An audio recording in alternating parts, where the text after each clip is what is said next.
మీ అందరికీ ఈరోజు ఒక హీరో, మా అందరి ఇన్స్పిరేషన్ లీడర్,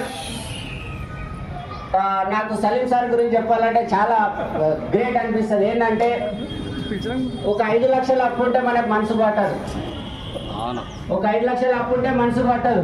3 రూపాయలు ఇంట్రెస్ట్, 2 రూపాయలు ఇంట్రెస్ట్ ఉంటే అప్పుడు ఎప్పుడైపోతుందో దేవుడాన్ని మొక్కుతుంటాం.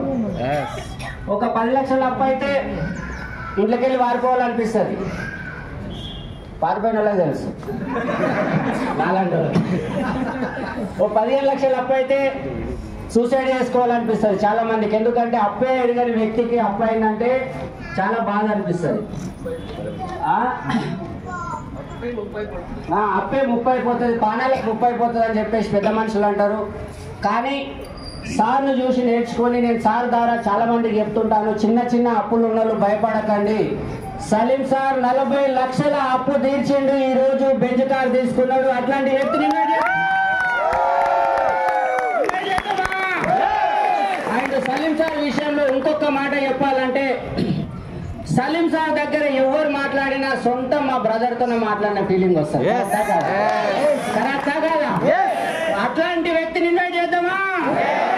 చేద్దామా?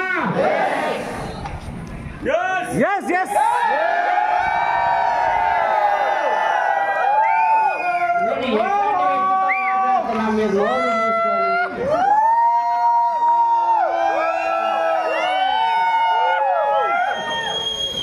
దయచేసి స్టాచ్యూలుగా మిమ్మల్ని నిరూపించలేము. స్టాచ్యూలు ఉన్నారు దేవుళ్ళు లాగా, మీరు దేవుళ్ళు కాకండి. ఇప్పుడే సలీం సార్ లాగా దేవుడు కావాలంటే కొంతమంది ప్లాన్ చేయాలి.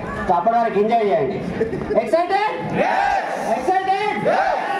అలాంటి వ్యక్తిని ఇన్వైట్ చేద్దామా? ఈగో లేని వ్యక్తిని ఇన్వైట్ చేద్దామా? కోపం లేని వ్యక్తిని ఇన్వైట్ చేద్దామా? ఎట్లాంటి విషయాలైనా మంచి విషయాలేమో గుర్తు పెట్టుకొని చెడు విషయాలు మర్చిపోయే వ్యక్తిని ఇన్వైట్ చేద్దామా? ఇన్వైట్ చేద్దామా? ఎలాంటి వ్యక్తులైనా కలుపుకోతా మన సొంతం ఉన్న వ్యక్తిని ఇన్వైట్ చేద్దామా? నిజంగా లీడర్ అంటే ఇట్లా ఉండాలనే వ్యక్తిని ఇన్వైట్ చేద్దామా? అలాంటి వ్యక్తిని మీ అందరి క్లాప్స్ నా కీకలతో